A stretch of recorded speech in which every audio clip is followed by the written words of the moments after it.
Welcome, ladies and gentlemen. After a long weekend, probably the longest weekend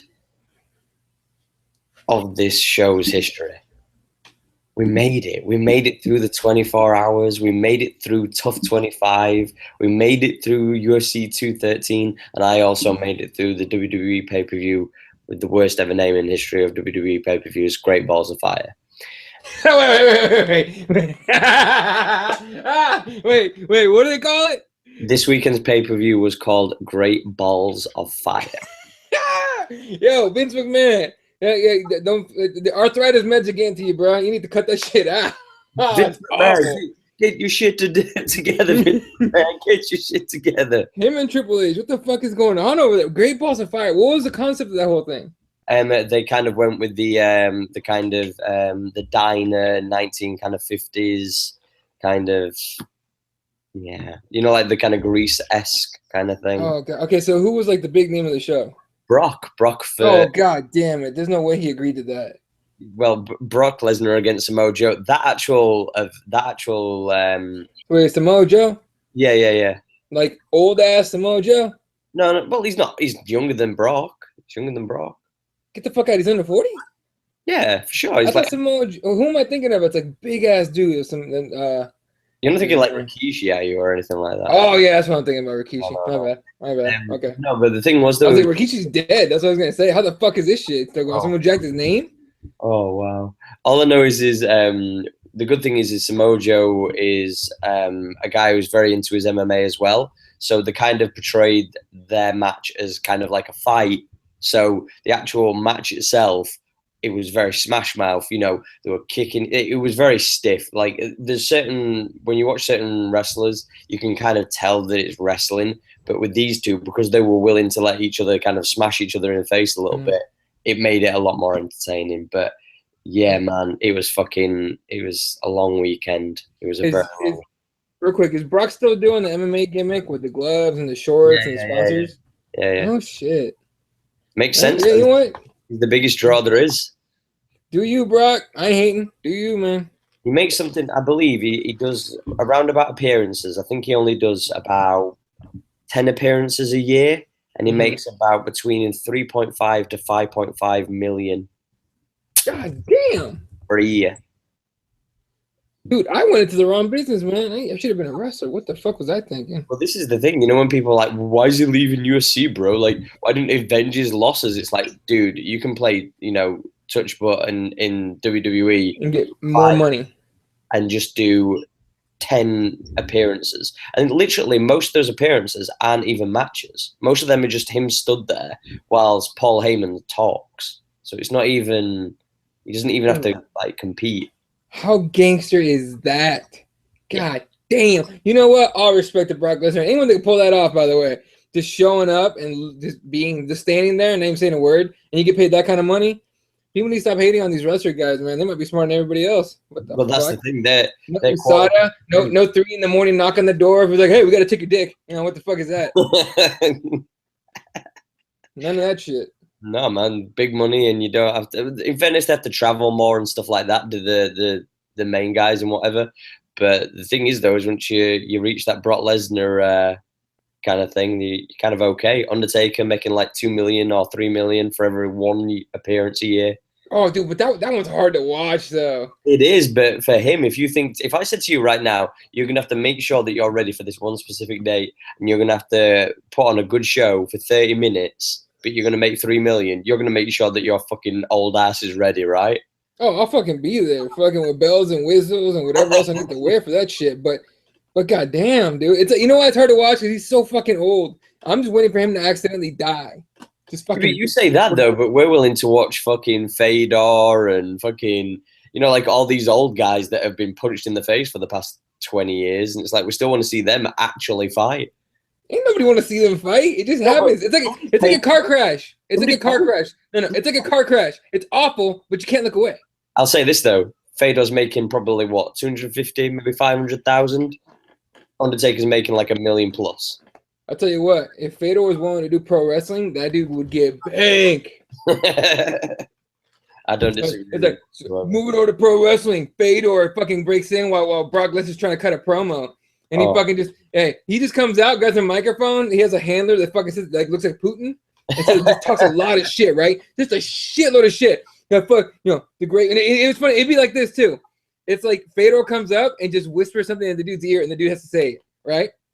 And then at some point, Brock Lesnar just looks at him, and Fedor grabs a microphone and goes, "If he dies, he dies." Well, they've been doing that. They actually, when all the Russian stuff kicked off with you guys in the States, they brought they brought a guy in called Rusev who was Bulgarian, but they actually portrayed him as Russian at first. And yeah, and they had his real life wife and girlfriend at the time. P.S. If you don't know who she is, Google her. Her name's Lana, Lana. Oh, no, you don't have to say that. I know what she looks like. God damn it. I know what. Hey, you know what? What's his name? Rusev? Hey, whatever your fucking Rusev, whatever your name is. Fucking awesome job. Awesome job, you lucky bastard. I've seen him. I think I've seen him what you're talking about. He's a big, hairy, fat motherfucker. But he's strong as shit. Okay. Yeah. Again, hey man. Good shit, boy. Represent for all ugly guys. Represent for all us ugly motherfuckers. All right. We win one. We get one. All right. But for sure, though, that's what they were doing. Though. Shawn Michaels can't get all the girls. What the fuck? Yeah, exactly right. I'm saying. Fair comment, man. But we'll jump into the recap of kind of this weekend's events because there's no events this weekend as far as like the big dogs or anything like that. So yeah, I think it's just isn't it a fight night on Sunday? I don't think Monday for you. It's next week, I believe that is. Let me make sure real quick because I know there's Ponzinibbio versus somebody coming up next. I know that the next one that's headlined for the UFC is the Gastelum versus Chris Weidman. Right, that's fucking A. For some reason my phone has UFC 214 like circled. July 16th. When is that? Is that this weekend? July 16th. Yeah, July 16th. Yeah, July 16th, Sunday. From the UFC Glasgow, Ponzinibbio versus Nelson. Ooh, Gunny's fighting. Fuck yeah. Is this the Scotland card? This is Scotland card, bro. July 16th is Sunday. For me, it's I'm gonna be in Hawaii, so I'm gonna figure out the time. Oh fuck yeah, dude! I get to watch these fights at breakfast. How sick is that? Exactly. But anyway, so it's Gunnar Nelson, Santiago Ponzinibbio, the Jojo versus Cynthia Calvillo. Which look, people can hate all they want to. Calvillo's legit, and Jojo, when inspired, is a motherfucker. Stevie Ray versus Paul Felder is the fight of the whole card, bar none. I don't give a shit what anyone says. That is the fight. And then let's see other names that people will recognize. Paul Craig's on here. He should be. Paul Craig should fucking be on this card. He's taking on Roundtree, who is a bad dude. Dude, that's a fun fight. What else is on here? Yeah, nothing else that pops out. The card starts with Leslie Smith and Amanda Lemos. Yeah. I want to say is this a full fight pass? Oh, there's it probably will be. Jack Marshman's on there as well from Wales. No, it's a fight night, so it's gonna be. Yeah, it's on FS1. I don't understand why they've got Gunnar facing Ponzinibbio? Yeah, Ponzinibbio. Well, Ponzinibbio is a good fucking striker. Let's say Gunnar Nelson takes him down though. That dude's gonna be wanting a backpack quick. Yeah, but he shouldn't be fucking fighting somebody 14th.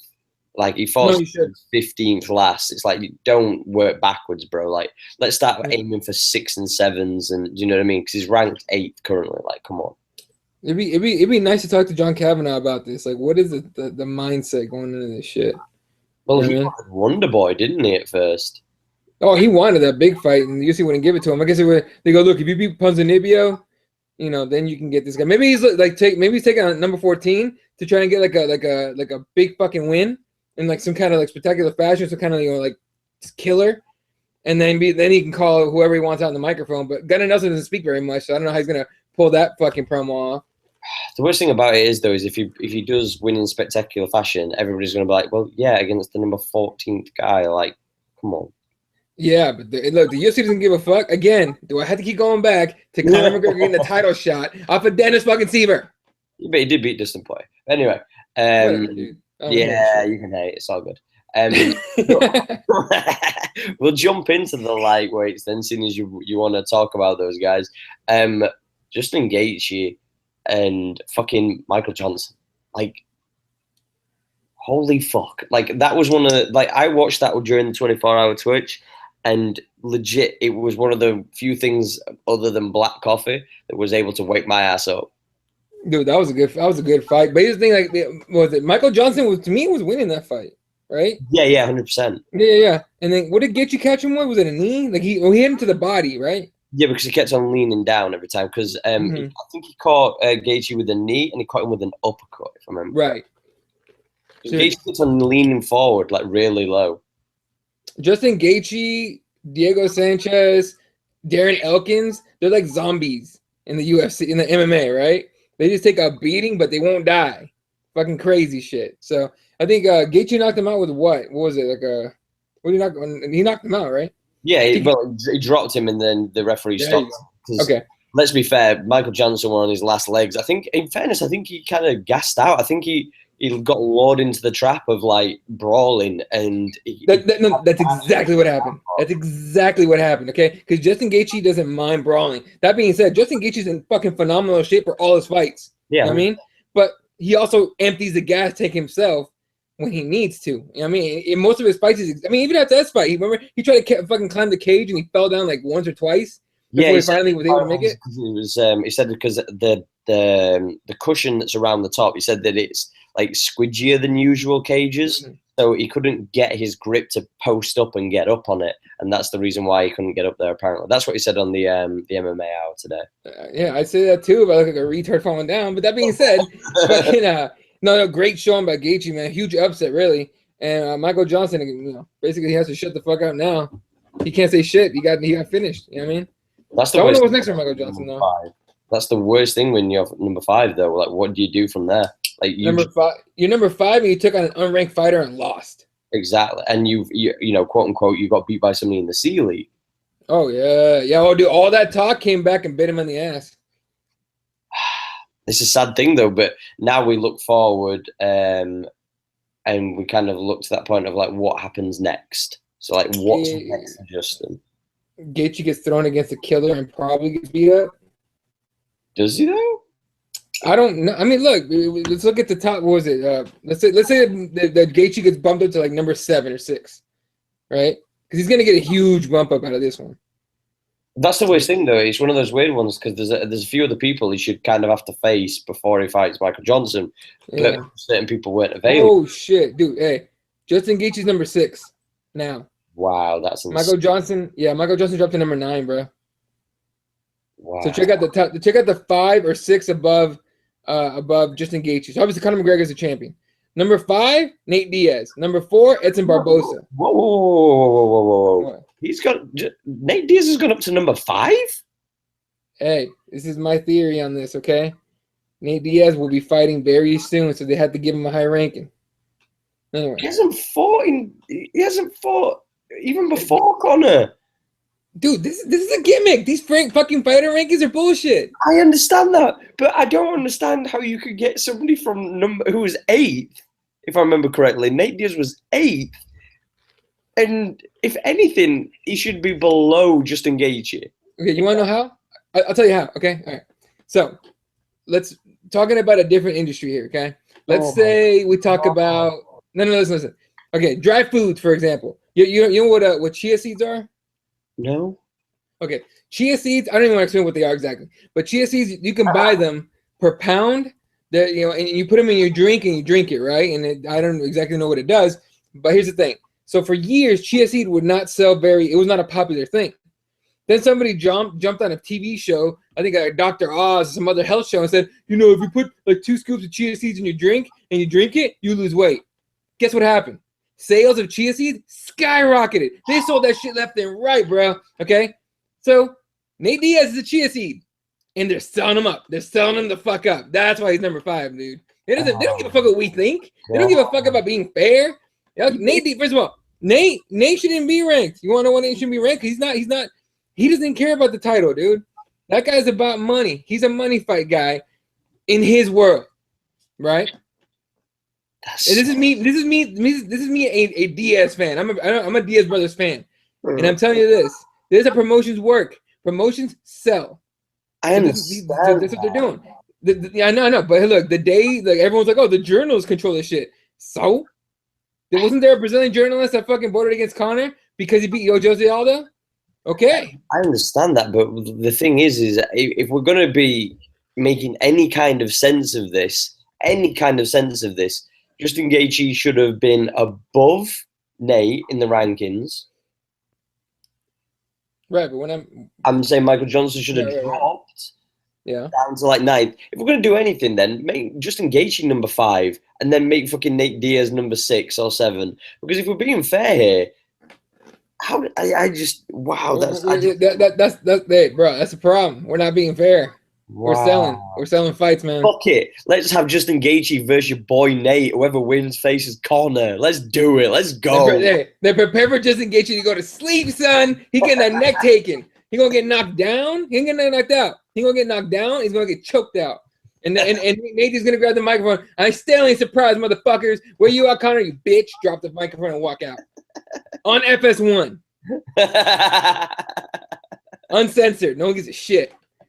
If it's on pay-per-view, fine. Make it on pay-per-view. Who gives a fuck? Nobody's paying for that. No, they're not gonna. They're not paying. Dude, if anyone paid for 213, by the way, like other than the main event, dog. That was a good main event, though. Oh, it's a great main event. Holy shit, I was happy as fuck that Robert Whittaker won. I mean, okay, we'll talk about it in a second. Sorry. Anything else you want to talk about in this whole Gaethje Michael Johnson thing? Right. Who's Gaethje's good? Who do you think he fights next? Who does Justin Gaethje get next? Kevin Lee. Really? Winner, right? They both won? True. I thought it'd be easier just to put him against Barboza and build up a little bit of hype. I think Barboza would fuck him up, though. Not fuck him up, but I think Barboza would win that fight. I don't know, though, but who cares because he was never supposed to beat Michael Johnson. True, good point. I think, but here's the thing. Gaethje versus Kevin Lee, to me, would be more fun. To me. Yeah, I agree, but I think Kevin Lee's got a better chance of taking him down and subbing him. It's true. So why feed him to the lions, per se? If they want to build him, and it's a lose-lose situation, you put him against Edson Barboza, and you have a Strike Fest, and you have arguably one of the best fights of the year. Nobody gives a fuck. Everybody enjoys the fight. Doesn't hurt Justin Gaethje's fucking like his stock because he can move forward. I can see that. There's no problem with that. If he gets taken down in 30 seconds and choked out by Kevin Lee, that's a problem. Yeah, then it's just like, well, okay. What about Tony Ferguson calling him out? Or was it Tony Ferguson calling him out? Yeah, he just turned and said that he thought he were a bomb and he weren't in his league and he'd destroy him. But so did Michael Johnson, so that concerns me. I do think that Tony Ferguson fucking whoops that ass if he gets a hold of him. But I don't want to see that fight. I just want to see Tony Ferguson get the shot against fucking questionably against Conor. So check this out. In his last 5 fights, Michael Johnson he's 1-4. The win over Dustin Poirier by knockout, which I called lucky at the time, and I still think it was lucky. Oh, I don't know. But he lost to Dariush, Nate Diaz, then the win against Poirier, and then Khabib and now Gaethje. Right. To be fair to him, there's some stellar names in that. Oh, no, absolutely. So I think he gets one more chance. Yeah, for sure. The thing is, I was listening to the Chelsea and talking on the. If you are to like in most sports, if you weigh in and whatnot, like say in boxing and wrestling and whatnot, if you weigh in and you're supposed to compete and then you don't end up and you have to pull out, you forfeit the match.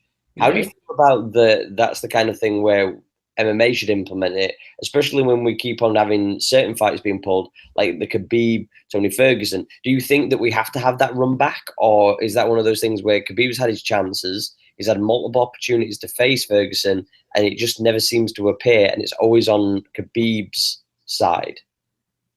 Dude, I don't know, man. I think his thing about the Khabib is we've been waiting so long. We've been sold this with this bill of goods, right? There's Khabib. Oh, he wrestles bears when he was a kid, and he fucking does all this shit. He's one of the best on the planet. He probably, people are like, who you fuck Conor up? Conor was running from him by doing this and by doing that. And then Conor's saying, I don't know if this guy's gonna show up. You know what I mean? Why would you trust him? Why would you trust him? I don't trust him. I don't trust Khabib for shit until he proves himself. And people can get mad all they want to about that, but I don't trust him for shit because he's pulled out of fights before. Right? Due to injury, fine, fair enough. One of this last one, religious beliefs as well, though. He denied the fight. He's supposed to be on 200. Yeah, that was kind of weird. But anyway, I mean, look, you're a man. You stand up. You say what you want, right? And you stand up for your beliefs. Stand up for your beliefs is what it is. But the thing with Khabib though is his last pullout with Ferguson. That was fucked up for everybody. It fucked up the pay-per-view. Was pay-per-view? Was pay-per-view, right? Yeah, it was pay-per-view. That was the main event. Yeah. It fucked up the pay-per-view badly. It screwed up the plans for 155. Okay. And Tony Ferguson got fucked out of it because he didn't get the money he probably should have been paid, right? So Everyone kind of lost on that one, especially him. So why would you trust him? So what I would do is I would run that Tony Ferguson Khabib back instead of doing what Conor wants and fight Khabib in Russia. Allegedly what he wants, because Dana White's been talking out his butthole for fucking years. You know what I mean?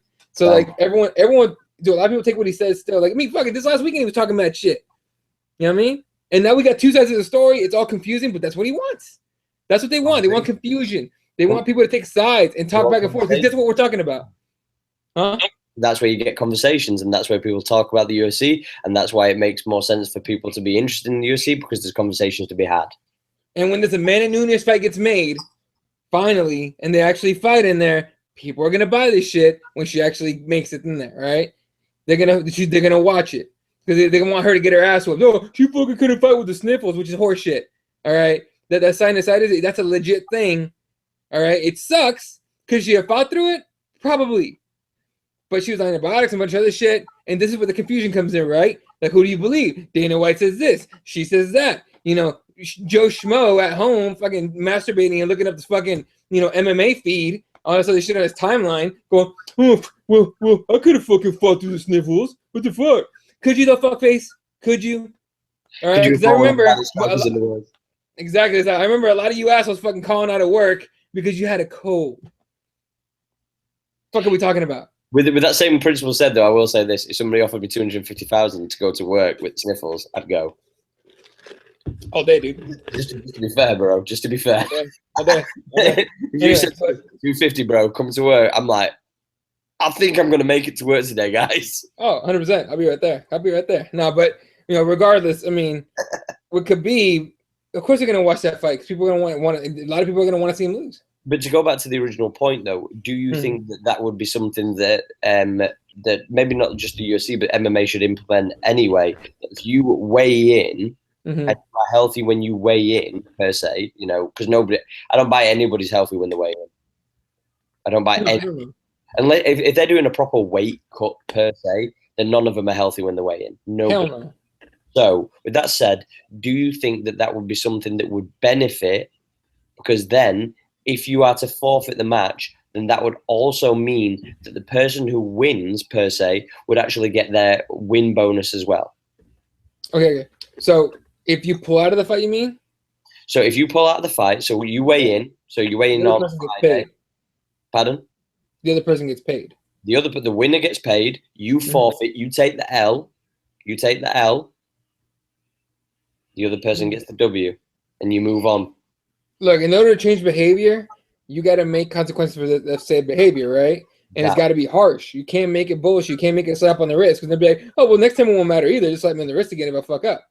No, you got to make it hurt. So, yeah, that makes sense. You got to make it hurt. You got to make them feel it. You've got to give something so that people don't want to do it anymore, because at the end of the day, we've seen too many people pulling out. And I don't say that they're not legit reasons, but I'm only saying that they should implement it if they get it to the point where it is after you've weighed in. I don't think if you pull out a week before because you broke your foot, fine.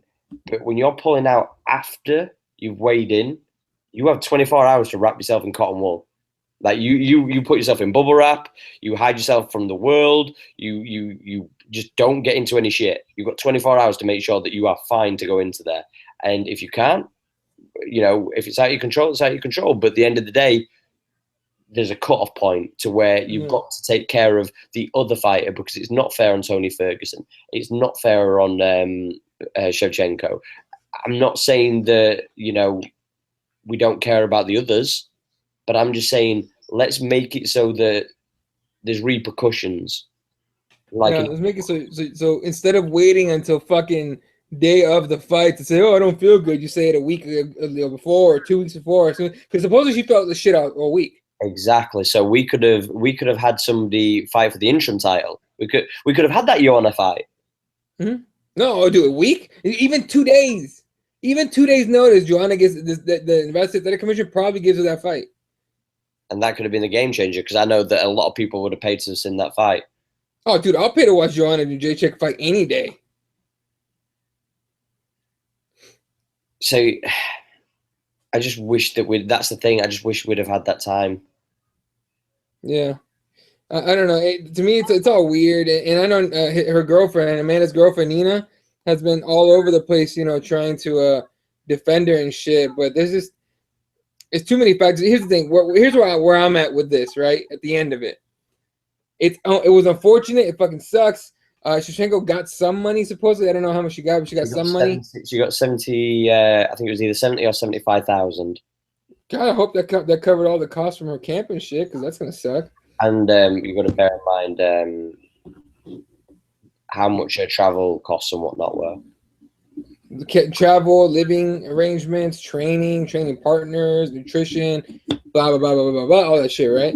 So, yeah, who knows how much she's going to end up with taxes, all that shit. So, who knows? But definitely we need to make harsher penalties. I don't exactly know what they should be, but definitely hard to make them feel something, right? Make them feel like, hey, yeah, you're going to pull out of this shit. You know what I mean? You're taking that L. What would you have preferred? Would you have rather seen the Shevchenko Gaethje be at 125 and do the new belt, and then whoever won that 125 TUF that they were talking about versus the champion? Or would you have rather seen it just be a 135 interim? Okay. So you're saying in the context of had that been possible to put it there in hours notice? Say the commission would have allowed the fight to have happened regardless.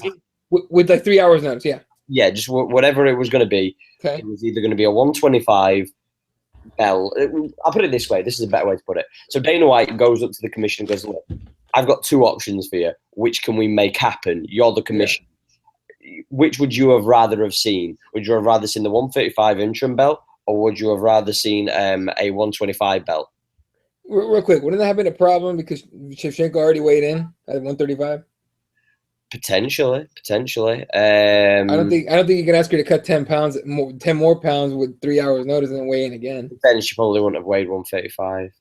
Okay, then, right, we'll backtrack it then. So say that we had the thing of the implementing of earlier on in the week, Amanda Nunes said, right, I can't fight. You're going to have to figure it out. I've got this sinus problem. I can't compete. So they've got 5 days. They've got time to cut. So Shevchenko can cut. Which would you have rather seen? Amanda Nunes Shevchenko weigh in at 135 and Joanna weigh at like 135, 133, whatever, and compete for the interim? Or would you have rather seen Shevchenko cut, 10 more pounds and Joanna cut 8 pounds and then compete for 125? Okay, let's just say that it was that easy to cut 10 pounds and you've already been cut. No, I understand. But if it was possible, let's say that is possible, right? I would have preferred the 125 belt. You know what I mean? And then get that, just like you said, that tough for the next one. And then, here's the thing. Let's say Shevchenko wins that and she's a 125 champion. Does she still get the 135 shot? Well, yeah, because the fight never happened. Okay, so then, yeah, that makes sense to me. I think we do like 125. I mean, what not better, but what more, like, I guess, headline-grabbing way than to say, okay, Mendes bailed out? Fine, fuck it. Joanna steps up? Cool. 125 bitches was good for the belt. That is just like, holy shit, 213 now has another title fight for a brand new women's division? What? With Joanna champion against Valentina Shevchenko? Two girls that have fought each other multiple times already in Muay Thai? How the fuck do you not want to pay for, like, fucking buy that pay-per-view? And they're going to smash each other to pieces. Like motherfucker. There's not going to be a takedown in that entire fight. There's not going to be a takedown in that fight. That would be fun as fuck. Exactly. That's one of the... You could potentially see and I'm going to say this elusively, but you could potentially see the best female MMA fight ever. Oh, you could, definitely. That could be like the Michael Johnson, Justin Gaethje of female MMA. Yeah, it could. No, that would have been a crazy fight. You got to give it to Joanna, though. I mean, how beastly a gangster is that? She don't give a fuck, man. But you were saying to me when we were on Twitch, though, that like Eastern European chicks don't give a fuck. They're like the best on the planet. They're scary. They're scary like that, dude. For real. But I don't know. I just think that it'd have been very interesting to see. The other thing that kind of breaks my heart a little bit is if it had been at 135, I think Shevchenko would have probably smashed Joanna, which would have broke my heart because obviously she's the bigger girl, so she'd have had the bit of a power advantage and whatnot. But the 125 is that nice little middle ground because you're forcing Shevchenko to cut a little bit more weight. Well, not a little, 10 pounds worth more weight. And 125, a lot of people say, could be Joanna's perfect weight for fighting. Yeah. No, 125 is the perfect spot for her. Okay, so let's say she wins. Who? Joanna's Joanna. Yeah. If she wins a 125 belt in that hypothetical fight. Yeah. That's a 2-division champ in the female division. You just created a superstar. And she's already the baddest chick on the planet, in my opinion. Yeah, she's already scary as shit, man. 100%. I still stand above, like, I know that Cyborg fans will give me shit for this, but I genuinely believe Joanna is the baddest chick on the planet. Like, she'll fight whatever weight, whoever, bigger, smaller, it doesn't make a difference. She'll fight anybody. Hey, look, she said she wanted to fight. It was like an hour's or 2 hours notice. That's a bad chick. Man, there's that heartbreaking moment, isn't there? You know, like when you always think to yourself, just imagine if Joanna would have been 20 pounds heavier, we could have seen Cyborg versus Joanna. You know, that MMA matchmaking? Like, you just wish that Joanna weighed like 20, 30 pounds more so that she could fight against Cyborg. Oh, that'd be crazy. Dude, who would you, if that was possible, who would win? See, it's hard to say because what you've got to take into account, these are the pros and cons of saying this. Because obviously if Joanna was bigger, her striking wouldn't be as quick. It'd be more powerful.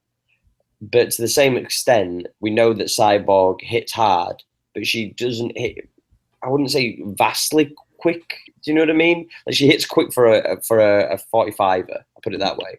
Right. But then I think to myself, like, if Joanna kind of kept a lot of that speed, I think that the precision would be to her advantage in the stand-up, and she'd have that added extra power. But then that same thing said, Cyborg's got very good jiu-jitsu and okay wrestling, but the problem is Joanna's proven that she can get bitches off of her, like even at 115. Do you know what I mean? So, fuck, it'd be a very interesting fight. I'd probably go with my heart and say Joanna, just based on technique and how clean she is in the striking, whereas it seems to me like Cyborg is a little bit more power driven. She's more of a power puncher. Right. She throws with more intent than volume. So I think that Joanna would probably outlast her as far as her cardio and movement and being able to go in and out. But who knows? Yeah, exactly. It's too hypothetical to even fucking talk about. It's hard to talk about because it's hypothetical as fuck. It's like Cain Velasquez versus Fedor. Who would win? You know? Cain wins that one. I'm gonna play. You know, get out of here. You know I'm right. Matt Mitchell just knocked him out. Get the fuck out of here with that shit. In the primes, though. I'm talking about in the primes, though. Oh yeah, that'd be good. That'd be a good fight. Exactly. But with that same thing said, though, one of the more disappointing things, and I want to kind of get your opinion on this because I might be slightly biased, probably I'm biased. What were your thoughts on the Mark Diakese close fight? Like, how did you score those 3 rounds? I'm not gonna lie to you. I was in and out of that. I had my nephew with me. Right. So it was just like, I had a nephew basically for 2 days, but it was kind of like in and out with that one. Okay. Yeah, Casey, he lost that fight. Yeah. He lost the fight. But who was he fighting? Oh, dude, for first of all, I know what the fuck fight you're talking about. Okay. That after the fight, that shit, what's his name? Close. Close is talking. Keep in mind, this dude trains in my backyard. Okay. He trains over at MMA level, I believe. With Benson Henderson was in his corner and all those guys, right? That being said, man, act like you I'm surprised Benson Henderson didn't like pull him to the side, like, hey, what the fuck was that? You know what I mean? Like, that was some horse shit. First of all, okay, forget the fact, first of all, he goes, all English guys are, what do they say? Like, bums. All right, that was just, what the fuck are we talking about? But, and I get it. Well, all the shit that Kessie was talking before, I heard all the shit he was saying. It's fucked up too. But you won the fight, dude. You know what I mean? You don't have to go out and get, like, petty about it and then go down to this level. I mean, you can say what you want. You know what I mean? But make it a little classier, man. You know what I mean? You don't have to high five him. You have to give him a hug and none of that shit. You can just tell him to go fuck himself, right? But what the hell? When he did, I don't personally think that he dominated that fight. No, he didn't dominate. The thing is that first round, this is the problem with MMA judging, because when we watch it, if you see a guy throw a fair bit of volume of strikes, but he gets taken down a lot, you automatically go, if you've watched MMA for at least 20 years, if you see a guy get taken down and being held down, even for half of a round, and the other half of the round, the guy's been throwing, the opposing person's been throwing a few strikes, you automatically assume the guy who's been doing the grappling wins. But unless there's like a vast amount of damage to the person who's been getting punched. But the point being is when you watch most rounds, if some guy's been on top in a dominant position due to grappling and being able to take down somebody in a round, you usually think that the judge is going to score it for the person who's been scoring the takedowns. Right. Is that fair to say? Who knows? Look, it hasn't been a change in judging now. Not like as far as like what they look for, but remember back in the day, it'd be like, not back in the day, that's not too long ago. You know, takedown, and whoever got the most takedowns wins the fight. Pretty much. Changed. We've seen a couple fights or a few fights now where the guy with the most takedowns still lost a fight.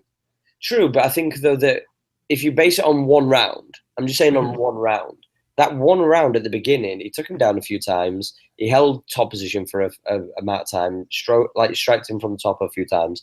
But then, with that same thing said, it got to the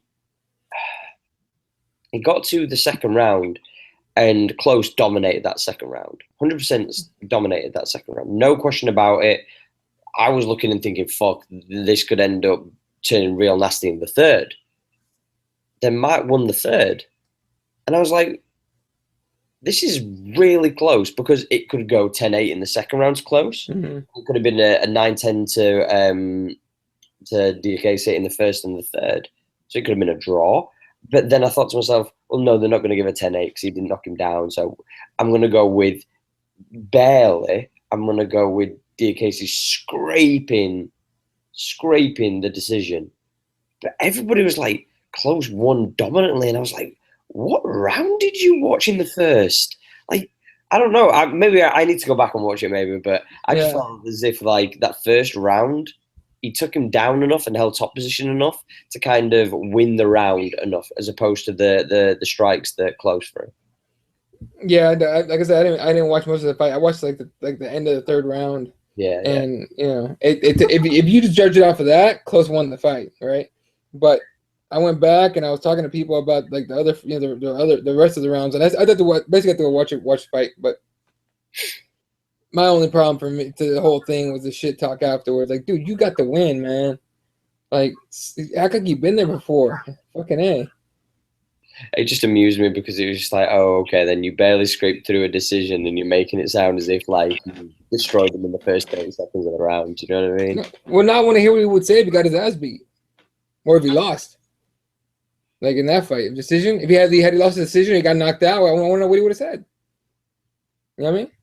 You can't say shit. You took the L, motherfucker. Like, but you know, is what that's the problem with shit talking in MMA. It'll hype you up and everything, but some guys take it to heart. You know what I mean? There's a lot of salty motherfuckers out there, and that dude's one of them. It was just a shame, but I think Mark will be back. I think he'll be stronger than ever when he comes back. You know, this is his first loss. He's done very well so far. You know, he's still young. I believe he's 24, if I remember correctly. So he's still a young cat. He's got plenty to learn and plenty to do. He's only just moved over to the States as well to kind of advance his training. So it's going to be very interesting to kind of see him evolve, obviously, with working in the States now. So, but seeing as we're talking about controversy, let's talk about Mr. Michael Bisping. Here we go. Well, I've got to get your thoughts on this because there's a double-edged sword with this for me. Okay. Because I understand him doing that mid-fight was kind of bullshit. Ripping up the Cuban flag and throwing it towards the cage mid-fight. Bit dickheadish shit. I'm not going to deny it. Do you know what I mean? Here's the thing about Bisping. Bisping knows how much that means to Romero. So what better way to get inside someone's head than to do what's gonna fuck him up? Well, let's for sure not put a drunk Michael Bisping cage side. Was he drunk? Is he English? He's okay. That's true. He's drunk most of the time. What the fuck You are ever we see that talking video? about You now? ever see that video of Michael Bisping getting confused at what Eddie Bravo was saying to him, like Exactly. outside, and then him and Eddie Bravo going back and forth. Eddie Bravo was like, "Dude, I'm complimenting you. What are we talk? What are you yelling at me about, fuckbag?" Yeah, I'm like, "Fuckface." Like, what the hell? Yeah. I mean, I don't know. It was hilarious. And then we came out of the cage afterwards, like Robert Whittaker, nice job, everything. Oh shit, Joker. Hey, Joker. Yeah, I saw your comments. I was bringing them up in a little bit, so come back and watch the episode later. But I'll see you on Twitter too. Anyway, yeah, fucking when he came in, he told Whittaker, he's like, "Oh, great fucking fight, Mike." And over here, it's like, "Romero, you too, great job. But seeing you wear that belt makes me. You should be ashamed of yourself." Yeah. You know, takes the belt. Here, have this. Fight me for it. I'll see you soon, bitch, or something. Or motherfucker. I'll see you soon, motherfucker. And then he walks out. Classic Michael Bisping. Classic Michael Bisping. That being said, you know how people want to see him get his face punched off now? 100%. But you know what that means? He's going to get more of a cut of a paper. Money. Who else did that? Pay-per-view. Who else did that? Who else said that they were surprised Brazil had internet? Chill, motherfucking Sunday. Pissed off an entire country and got paid. Can't hate. Look, I think that, you know, at the end of the day, if you're going to get a drunk Michael Bisping and you're going to put him near the cage and you're going to bring him into the cage, you are completely and utterly asking for something to kick off. You are. You are completely asking for something to kick off.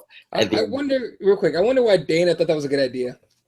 Because he saw pay-per-view numbers and he was like, well, let's get that. Okay, true. But now you're right. Never mind. That's a good point. Right, I'll put it to you this way, right? If it'd have been Yoel Romero that got the W, yeah? Mm-hmm. And it'd have erupted in the cage. Like, everybody started scrapping, all the fucking Dana's having to pull everybody apart. There's a big fucking, you know, media explosion afterwards about it. Everybody's talking about the controversy. Everybody's talking about these guys going to war with each other and stuff inside the cage after the main event. Are you telling me that people wouldn't have tuned into that fight then? Oh, fuck yeah, tuning into that fight. The hype around that fucking fight against that being said, a huge apology needs to be sent over to Nick Diaz for beating the shit out of Mayhem Miller when that dude came in and started talking shit. Someone's got to apologize to that guy for that shit. If that had happened. You know what I'm saying? Bro.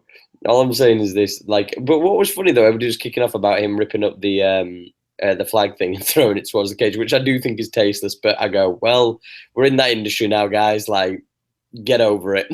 This is not for snowflakes. This is not for pussies. Like, we are in the moment where at the end of the day, we are going to be seeing a lot more controversy. We're going to see a lot of people making personal, you know, attacks. And if you don't like it, go and watch boxing. Because, you know, if you want that classic old school kind of bullshit, go and watch boxing and go and watch 12 rounds of cuddling and the odd bit of knockouts whenever people can be really dangerous.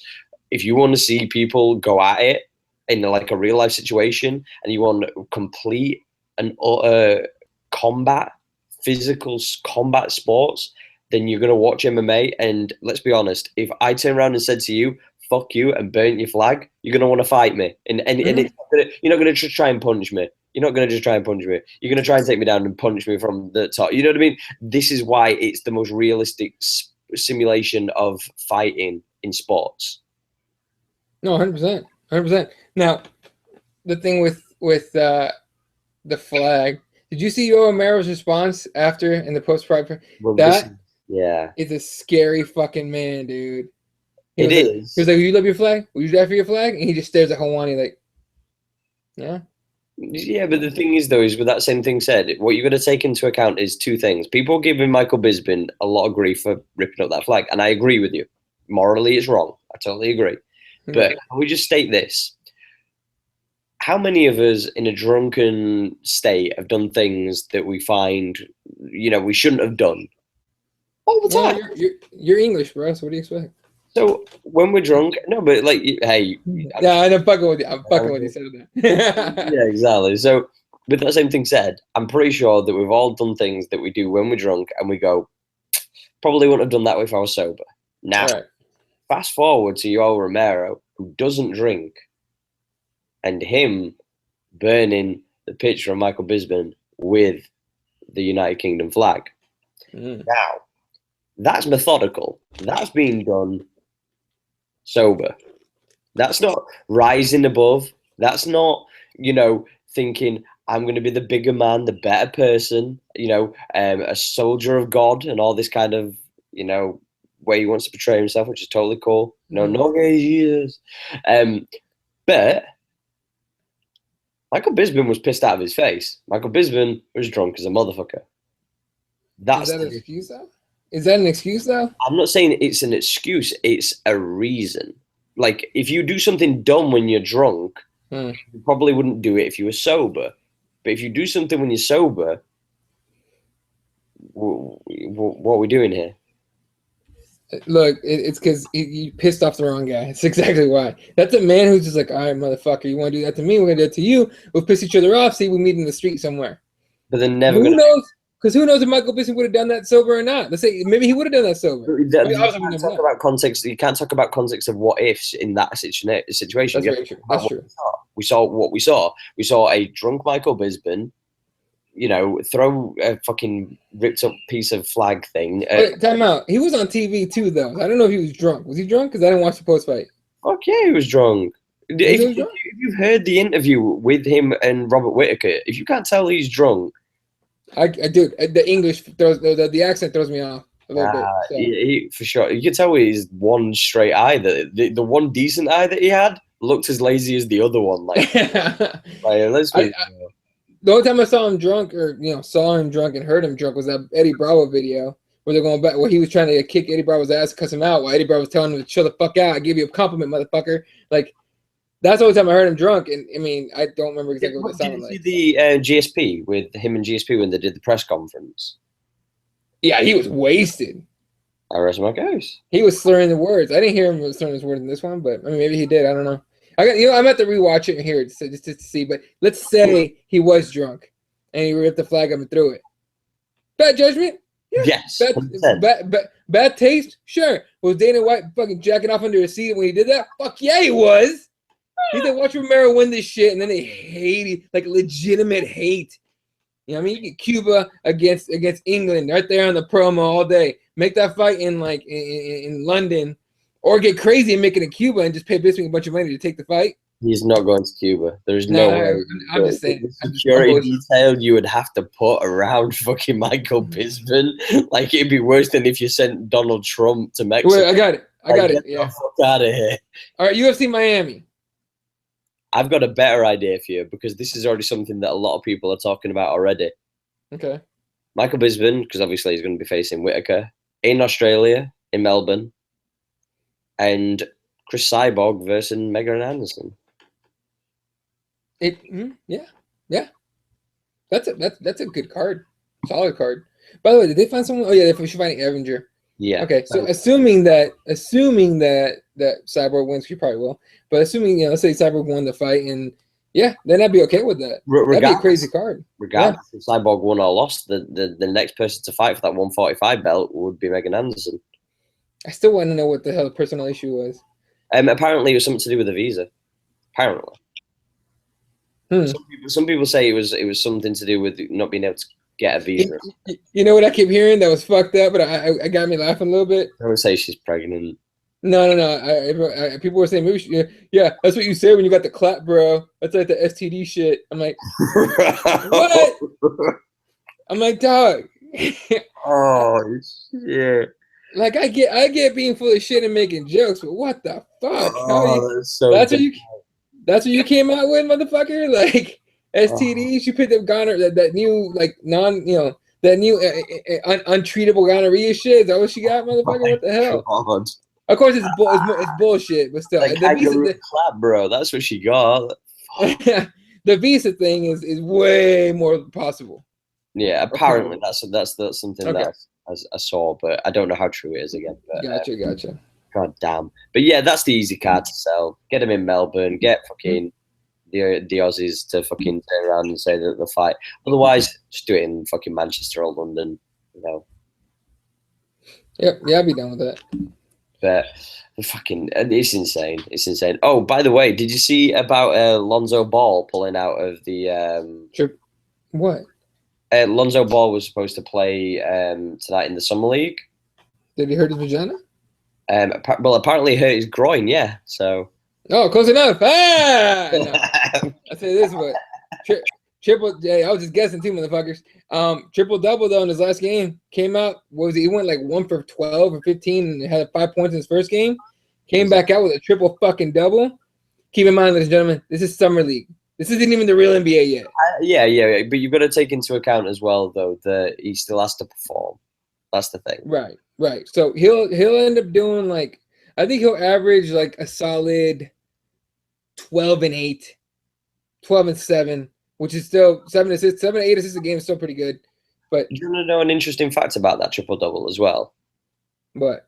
That was the first triple double in the summer league since 2008. Who had it?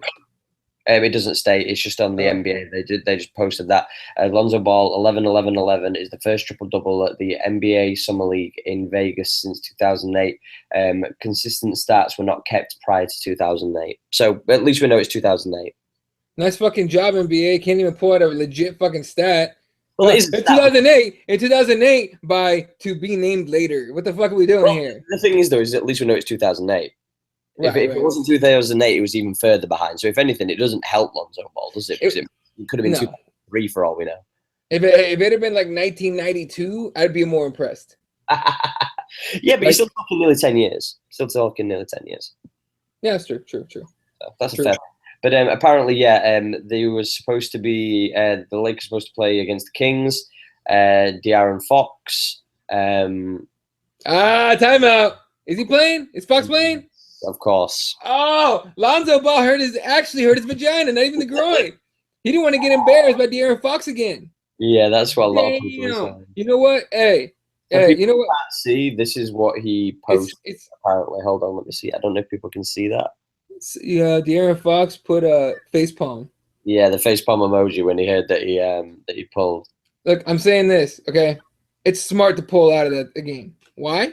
Because you keep that narrative of you're the best. If you go look at ESPN, everyone's blowing them. You go on Fox Sports, everybody's got Lonzo Ball's balls in their fucking mouth and shit over and over again. He's the next this. He's the next that. He's going to be a superstar. If De'Aaron Fox comes out and smokes him like he probably would, okay, in a summer league game after a triple-double game by Lonzo Ball, bruh. Everybody's saying Fox is going to be one of the next big stars as well, though. So I don't think it's fair to say that it would necessarily hurt. It would lower his stock. I do agree. Yeah, Fox will be a star quicker than Lonzo Ball will. Performance-wise. Yeah. I agree. Performance-wise. Image-wise, for the fact that Lonzo Ball's dad is who he is, or has been talking all this shit, and Lonzo Ball's a Laker in like the second largest market in the country, at least here, they would be even to go in their careers just based off of image, though. But if you go just performance, Fox is gonna get there quicker than Lonzo Ball is. But I believe Lonzo Ball will be really good one day, like really good.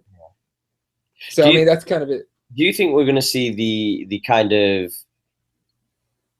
how can I put this? I'm trying to think of a comparison. But like when this is obviously past and present, but I'm trying to think of something more relevant. But like when you think of like two people who right? Okay, so in football, in soccer, whatever you want to call it over there, we have the two best in the world, and they play in the same league, and they're playing in two rival teams, and they play Barcelona, Real Madrid, and you have Ronaldo versus Messi. Who is the best player in the world? Like, who's the best football player in the world?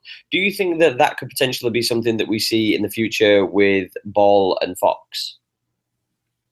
So you're talking about like a rivalry, like a real rivalry. Yeah, like a legit point guard. They're both going to be the kind of center for their teams. Obviously, I don't think that Fox will end up staying at the Kings forever. But that right there, what you just said, he can't stay with the Kings to make that happen. He's got to go east.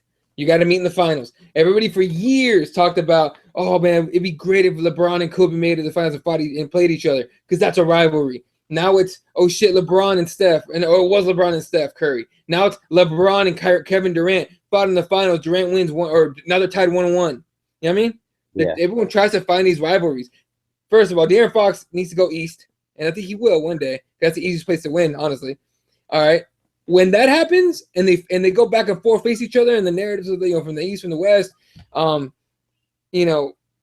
then they meet in the finals or something like that. Then you have a rivalry. You have something real nice. You have a Larry Bird, you have Magic Johnson. I'm not comparing those guys yet at all. Of course. But that's what you want out of a rivalry. And you got two guys that are prime to be able to do that for sure. Now, keep in mind one guy that could throw a wrench in that whole fucking rivalry. That kid, the point guard from Philadelphia, Fultz. Yeah, Fultz. You know what I mean? That's the one guy that could go in and be like, hey, Fox, kick rocks, bro. Me and Bar are going and throwing down first. Or it could even be the other way, dude. Fox and Fultz. Yeah. True. Which, by the way, to me would be way more entertaining. Way more entertaining. It'd be one of those. Obviously, they've got two different styles. Yeah, because Ball doesn't have the same styles as those two. He's a passer. Oh, God, yeah. The other guys are scorers. Yeah. De'Aaron Fox being more athletic and quicker, right? So it'd be one of those. Anything Fultz and Fox would be like, anything you could do, I could do better, bitch. Let's go. That's a rivalry. That's the kind of rivalry. But I would not be mad with Fox Ball in separate, in separate different conferences, or even Fox Fultz. Either way, it's exciting to see these kind of guys. And also, the draft this year is actually pretty solid. So exactly, I'm happy with who the Suns got. Josh Jackson is like 15-8, 15-9 the last two games. I'm not mad. I'm just kind of, as a Bulls fan right now, kind of going, let's get this season out of the way. Yeah. It's just one of those. It's just one of those bad moments. But I thought I'd bring that up to you because I thought you'd be very entertained with the fact of Lonzo Ball. Hurt his vagina. Again, smart. It's smart. I can't get mad at him. I can make fun of him, but I can't get mad at him for not wanting his fucking image to be destroyed before you even start one game in the league. Exactly. You know why? Because the first time the King and the Lakers play, if Fox murders him in fucking summer league, they're gonna be like, oh yeah, last two times these two played, Ball got owned. You don't want that. You don't want that going into the league. What were it, 3 months ago? What, they played in the tournament, right? Yeah. Kentucky kicked the shit out of UCLA. Yeah.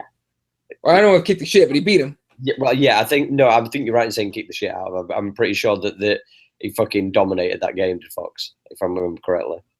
Yeah, he dominated. Like, if you just compare those two guys, it was not a good look for Ball. In fact, that's the game that people were saying, like, maybe the Lakers need to pass on this guy and go with Fox. Which, by the way, was never going to happen. Not with Magic Johnson as their fucking decision maker or GM or whatever they named him, and him being a passer himself. He's going to take Ball no matter what. I've just heard one of the weirdest things ever. You know, it's the weird thing for me with obviously being from the United Kingdom. Pardon me, I've got fucking badass there at them. It's really, really weird because I see some of your sports presenters and I don't know anything about them. Like I don't know who any of them are. And I'm watching Colin Cowherd. Colin Cowherd has a show on Fox Sports. He used to be on ESPN, but he has a radio show that, for all the bullshit he says, is pretty goddamn popular and actually kind of entertaining, not gonna lie. It's The Herd? Is that what it's? Yeah, it's called The Herd. Right. Because his last name is Cowherd. And he always makes fucking people call him cow turd, but he's heard that since he was a little kid. But The Herd, yeah, it's a show. What do you say? Well, he turned around and said, "What Stephen Curry is doing to the 3-point shot, Lonzo Ball has the potential to do for passing." I heard that, and here's the thing: Stephen Curry has a team that allows him to shoot that well. You know what I mean? The potential's there for Ball. The potential's there. I'm not gonna. I wouldn't use to give a commentary to what I'm just about to send. I'm just about to DM Eddie a video that somebody just posted, and I'm gonna let Eddie kind of do the narrative because I think this pretty much, this kind of says what it is.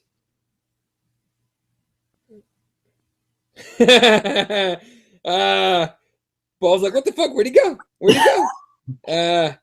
So for the audience, kind of just run a narrative over that, sir. Sorry, yeah. So it's a fox, obviously running underground, running away from a dog, and he like runs over, and runs in circles, and the dog's like, "What the fuck's going on?" That's exactly what it looked like. That's literally what it looked like. It was Fox, one quick little crossover or a quick step move of some sort, or whatever, or a screen, and before Ball even had a chance to reset his defensive position or do anything to stop him, he was gone to the bucket already. So yeah, I'm literally watching where he passes him, and it's in the Sweet 16.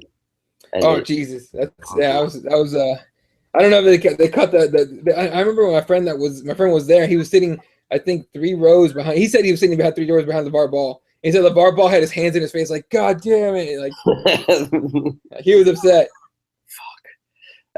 With that said, ladies and gentlemen, we had a good weekend anyway. Obviously, we had a great display of MMA. I think there were some good fights this weekend. I think that it'd have been better if they could have cut out some of the fights to kind of put one big card rather than having 2 cards like a TUF and 213. Because it just seemed that there was a lot of fillers. Oh, there was a ridiculous amount of fillers, man. I mean, fucking just close your eyes and point. A lot of fillers in this one. Fucking, I mean, shit. Let's talk about 213. What do you want to talk about on that one?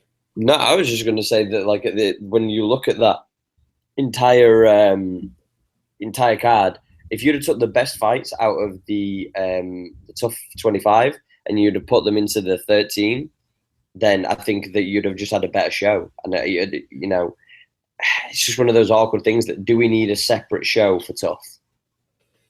I don't know. We don't need TUF to begin with.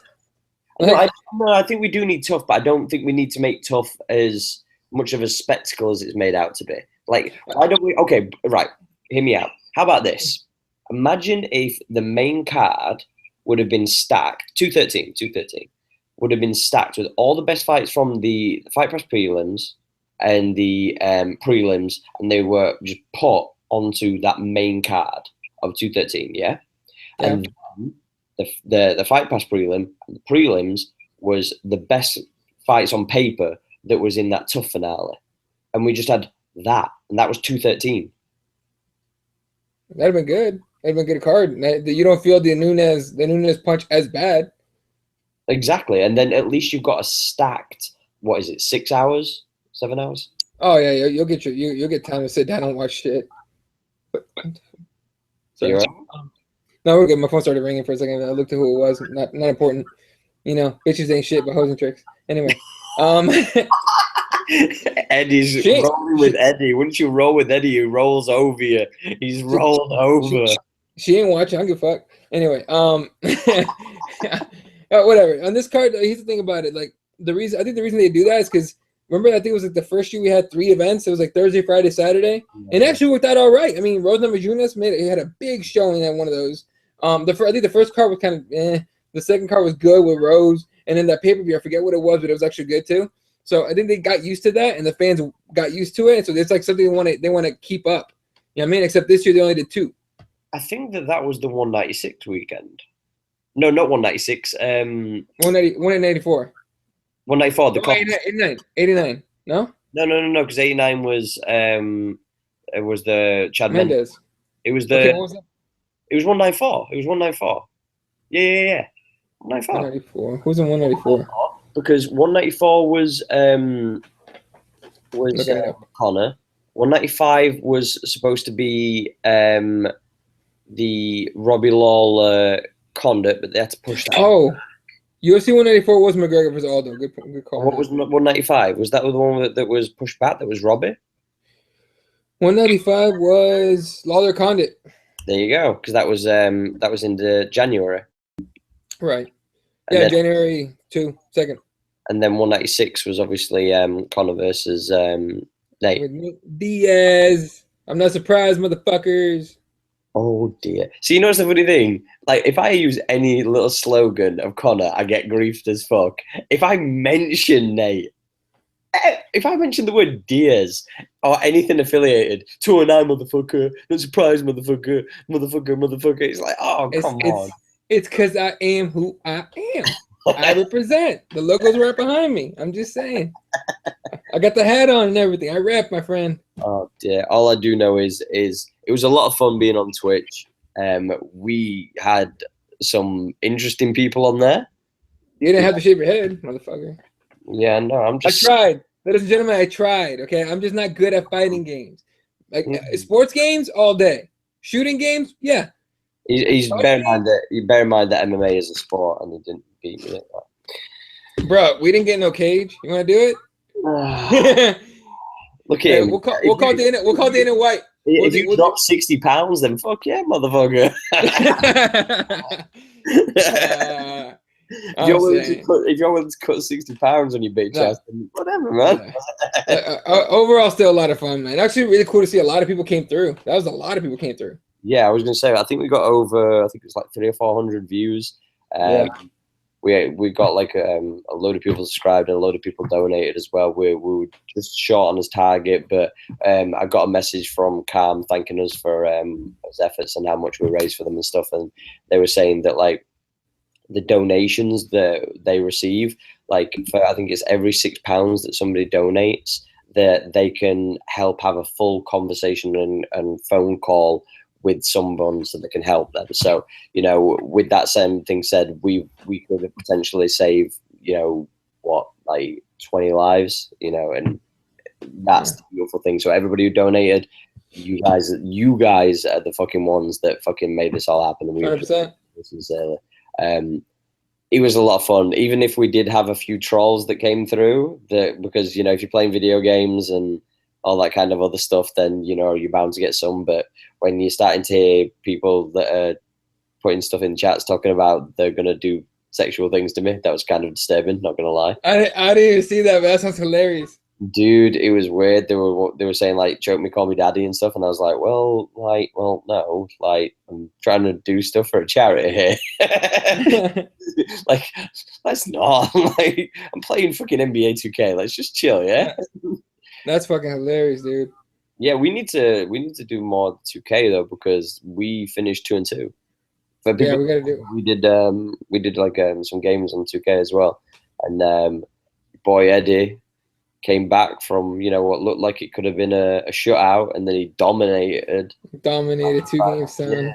I'm gonna say that he was the first and the second I won, and then the third and the fourth you won. Yeah, I was 2-2. Yeah, straight. But he was looking fucking suspect. Eddie was looking suspect until he scored the half. No, sorry, it was like a 3/4 like shot, if I remember correctly. Yeah, he hit that shit. Like, from then on, I was like on a roll. I was like, "Woo, let's go!" The boy shot from in his own half at the edge, and he actually got the buzzer beater, like legit from fucking like 3/4. What game was it? What teams were that? It was the second game. It was the third game. So Spurs? No. Spurs was the last game? Timberwolves. I think it was Timberwolves. Yeah, because it was Timberwolves versus Bulls, because I was nearly crying. Yeah. That was so heartbreaking. That was awesome. That was probably. By the way, shout out to my boy Justin Huffman. I represented for your Timberwolves, a Timberwolves fan. Represented for your team, my friend. Because he told me, he's like, you better not lose the T-Wolves. And I'm like, I'm not gonna lose the T-Wolves, dude. I can actually use the T-Wolves pretty well.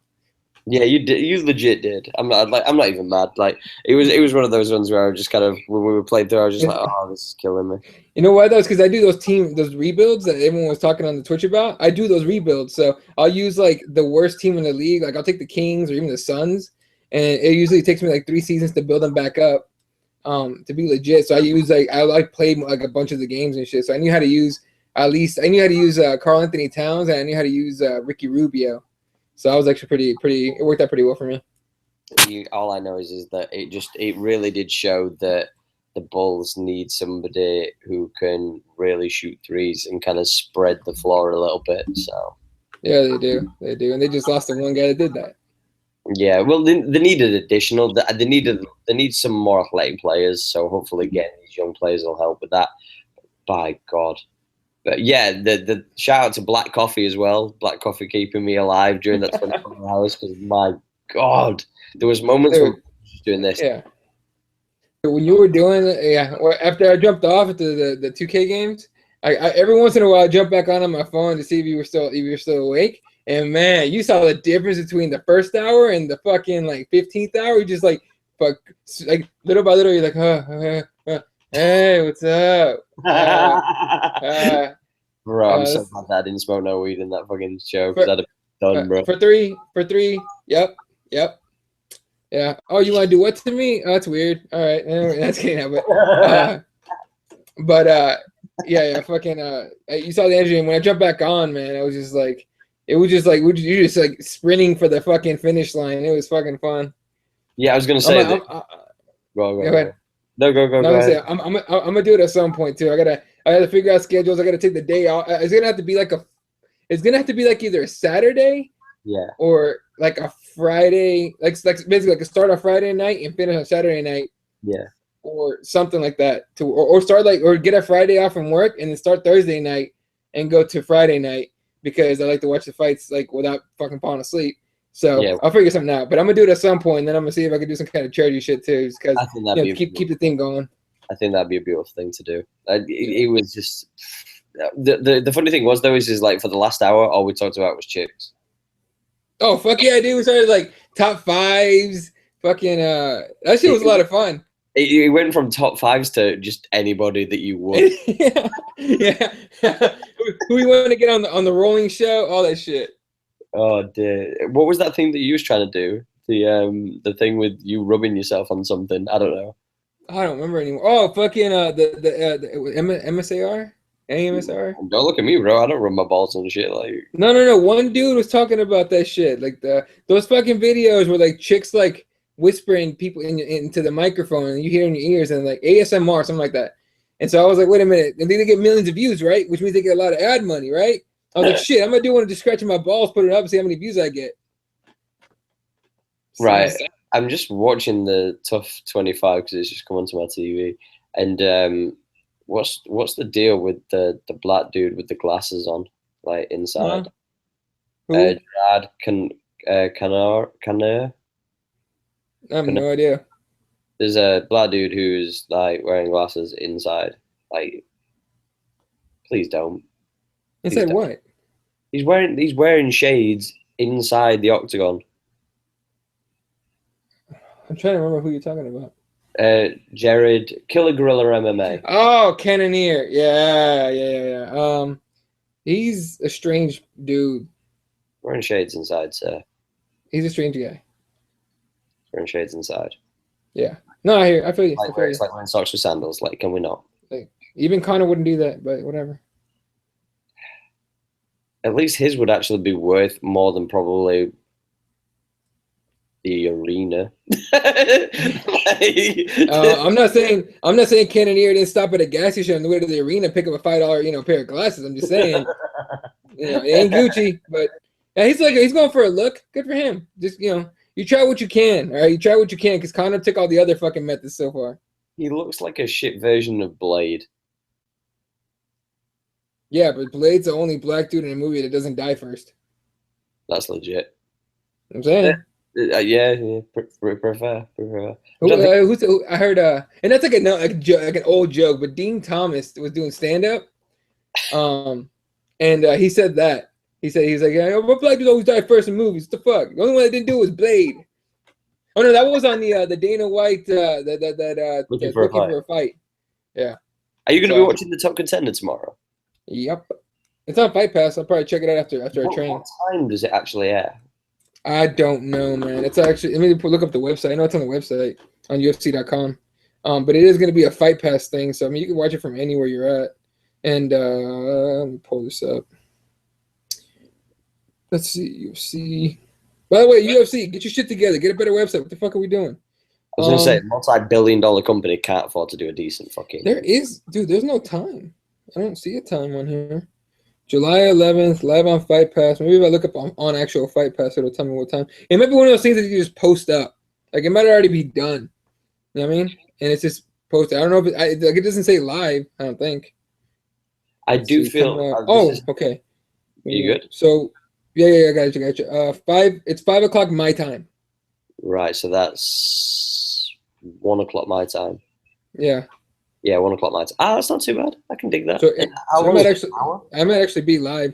It's only 6 fights total. So it'll be like 2 hours then. It'll be like 2 hours. About, yeah. I'm gonna be watching it. I'll watch that. If it's 5 o'clock, I got Jiu-Jitsu at 6, so I might watch like the first couple of fights and then catch the rest of it later. With that same thing said, I was gonna I've totally lost my train of thought. I'm not gonna lie. I had something in my head and that's just totally gone. Fuck it. It is what it is. I just hope that this show is actually any good. I think it will be. I think it's gonna be like it's gonna be better than TUF. I think every Tuesday night you get contenders fighting. Like, guys that can make the UFC. Why not? Do you think that this is the replacement for?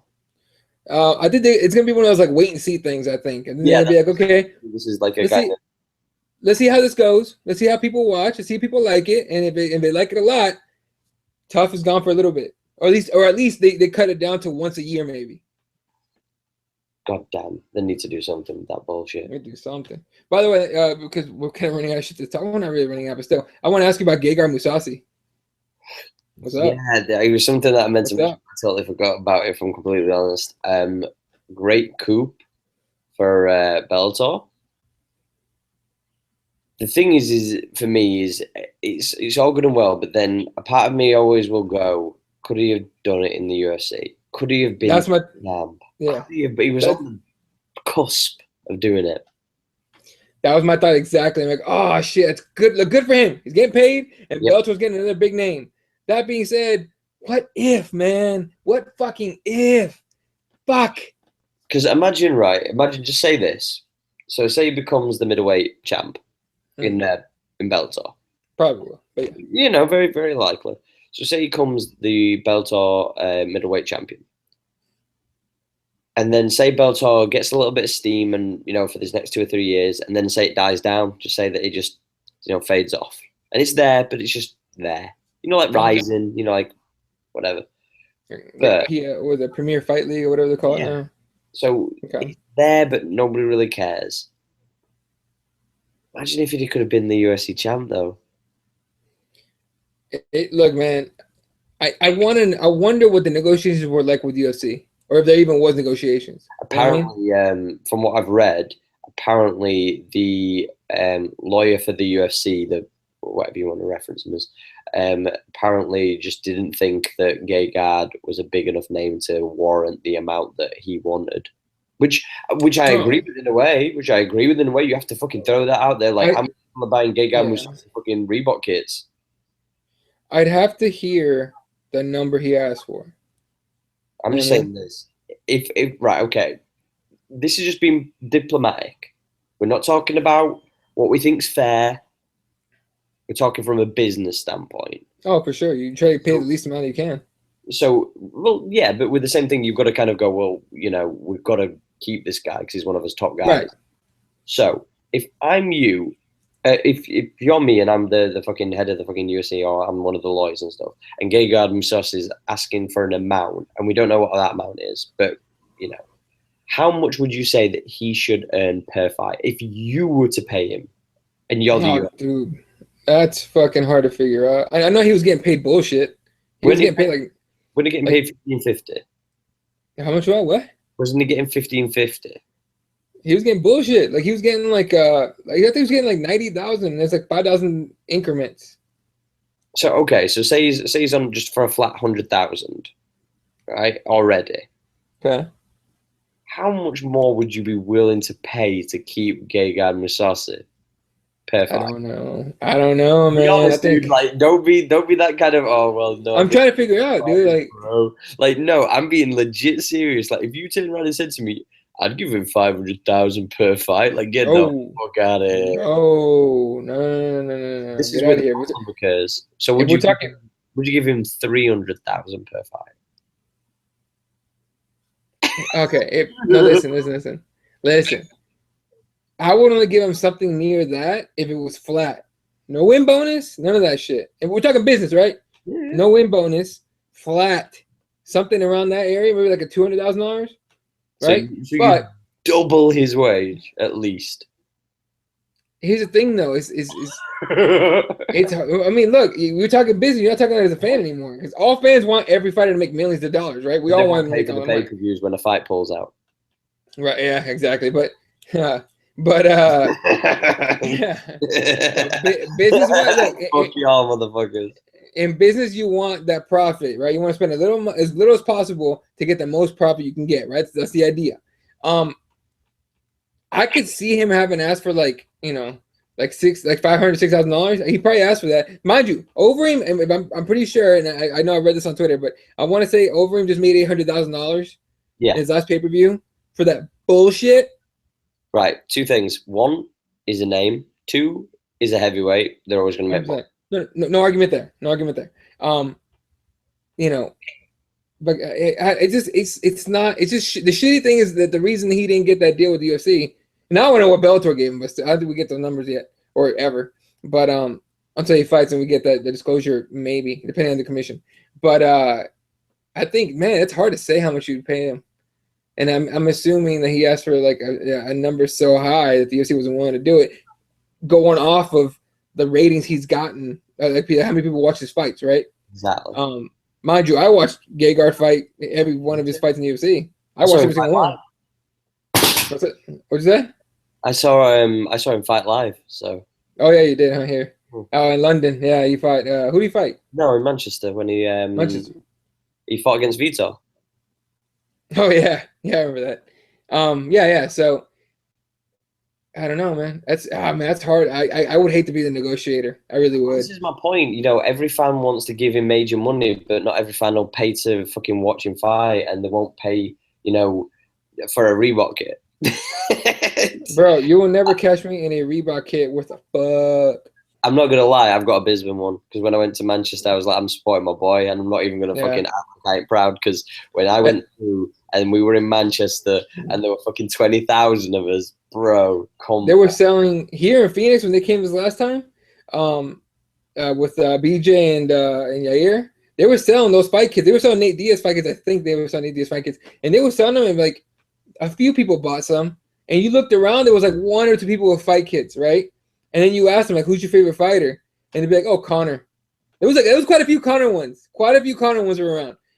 And so you got to get the idea of who the fuck is buying these things. People have no fucking clue what the Reebok deal is. You know what I mean? Yeah, of course. I think that for me the main premise. I think that you know what, right? And this is going to sound so stupid because I really don't think that Americans have this. Okay. But with us, because obviously, you know, we're a small country, this and the other, we're very tribal. So when we support someone, we support them we're all in. Like we're 100% behind somebody that's from our own country, or you know what I mean? Yeah. So like I think that's the thing that's the difference with Americans, because like with you guys having states that are the equivalent of our country, you could have, you know, cities that are as big as half of our country in your states. So it's like there's such a divide of like if you're from one area and one's from another area of the same state, you find it hard to kind of rally behind that person, even though you're all from the same state. I can tell you why. Because the culture here isn't what it is in, you know, England and other countries where it's like, that's one of our guys, all right? We got to support him. Bisping might be a fucking sack of shit and piece of shit, whatever, he says all this awful shit, but he's one of us, so fuck it, right? It's like you have that friend, you have a group of friends, right? Every group of friends, mine included, has that one guy, none of you can stand him. He's an asshole, but he's our asshole. Right? Sure, so sure. if he gets in a fight, we're backing up our asshole. That's what it is, right? So I know it's just a weird way to put it, but anyway. The weird thing was that you said backing up our asshole. That's all I'm saying. that's kind of like what was it, Dana White? Remember Dana White on TUF goes, if you guys want to get somebody off the show, you got to beat him off. That didn't sound right. Like that's kind of. I just had a Dana White beat off moment. All right, you got me. All right, whatever. It's on video. I don't give a fuck.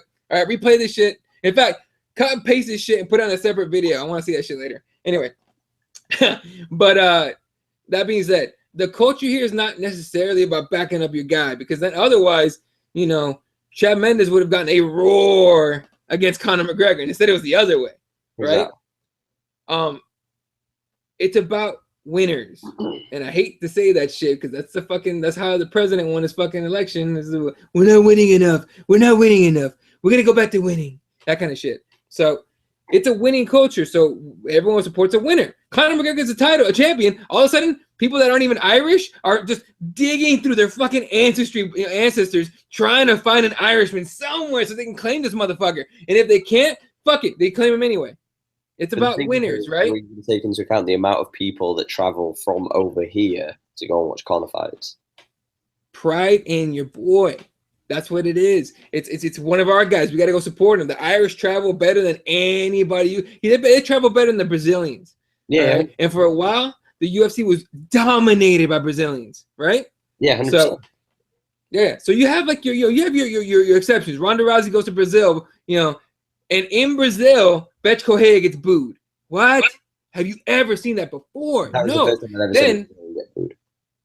exactly. Then Conor comes over. Conor fights Chad Mendes in Vegas, and Chad Mendes gets booed. Mind you, the arena's full of Irishmen, but at the same time, you know what I mean? He's in his country, and the guy coming from Ireland from the other side of the fucking ocean is the one getting the pop, right?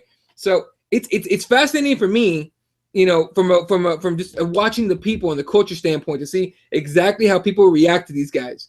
You know what I mean? So I think in America it's more about winners. You know what I mean? As soon as the Golden State Warriors won the title in 2015 or whenever it was, the first title, all of a sudden these fucking Golden State Warriors jerseys are popping up everywhere. In Arizona, in Phoenix, Arizona, Phoenix Suns. The Suns are just coming off a long run of winning teams, right? We're now wearing this rut. I get it, right? But during those years, everybody had Phoenix Suns shirts. Everyone had a license plate, a Phoenix Suns license plate on their fucking car. Everyone had a sticker on their truck or their car, right? Phoenix Suns, right? All of a sudden, Golden State Warriors win the title. The Suns aren't shit. I'm seeing Golden State Warriors shit everywhere. In the desert. Hundreds of miles away from fucking Bay Area. You know what I mean? It's about winners. It's not about who you fucking support. You know what I mean? I'm not even from this country. I'm originally from Mexico, right? And so, come the World Cup, for a while now, USA and Mexico makes it, and everyone asks me, "Well, who are you rooting for?" I'm rooting for both countries. I'm an American too. I'm a naturalized citizen. I'm an American. Yeah. I'm from Mexico. I'm proud of both countries. Okay, and they go, "Well, what did they play each other?" Yeah, I was gonna ask that. Fuck that shit. Mexico's winning this shit. That's why. Yeah, buddy. You know what I'm saying? I'm taking my guys. You know what I mean? Fucking when Canelo fights Triple G, who you think I'm rooting for? Yeah, for sure. You know what I mean? And I like Triple G. I'm a fan of Triple G. But when it comes to Triple G against Canelo, fuck Triple G. Straight up. You know what I mean? So you and I are from that same culture background where he's one of our guys. We're supporting one of our guys. You know what I mean? And I got the culture shock when I moved here when I was a little kid, and it was just like, whoa, they don't give a shit that the I forgot what I was watching. I was watching who was it? Fuck.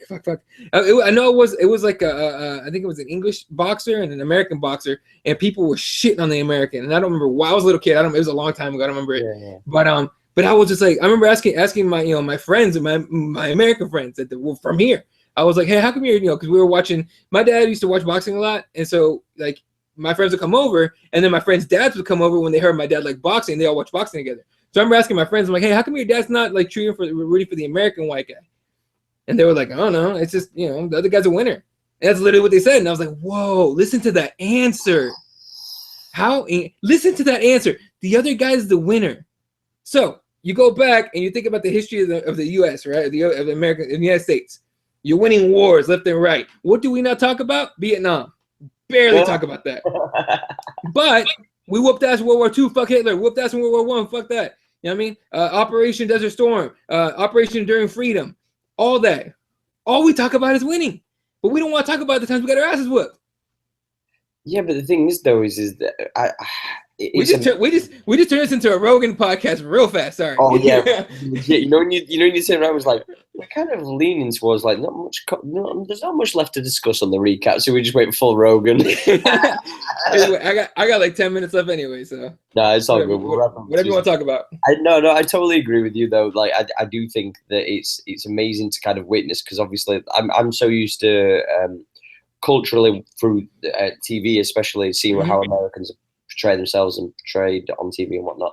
And you're right, it's baffling to me though, we legitimately you only have to look at, Manchester United, one of the arguably the biggest football team on the entire planet. But now that Manchester City are doing really well, you have the New York, is it New York Cities? What, the New York City team, football team? Oh, aren't they the... There's the Red Bulls, the city. I'm sure there's New York Cities. Are they? I didn't know that. There's New York Red Bulls, and then there's another New York team. I'm sure they're called the New York City. Let's just say it's cities. I don't remember. I don't know. Maybe Red Bull City. They're owned by Manchester City. They're owned by the same people. Oh, what up? Owned by the same team. So, because Manchester City's been doing really well, everybody now in like the New York area is like a part-time, New York fan because it's a New York team. but they're also a Manchester City fan because they're a team that's doing really well over these past few years. And I just find it amazing that like the Americans kind of really do lean, like you say, towards this kind of culture of we must win. And it's like, I just find it insane. But you know what's the one person who, regardless of him being a winner, there's one name that I can drop that every time, no matter who I talk to, whether they're Americans, Mexicans, Canadians, anything, doesn't make a difference. But there's one name that I can drop who's a winner that nobody ever supports. Who? Mayweather. Oh, he's a dick. Every time. There's only one group. Not one group. There's a big group that supports that, right? Like that's what we get into race. You know what I mean?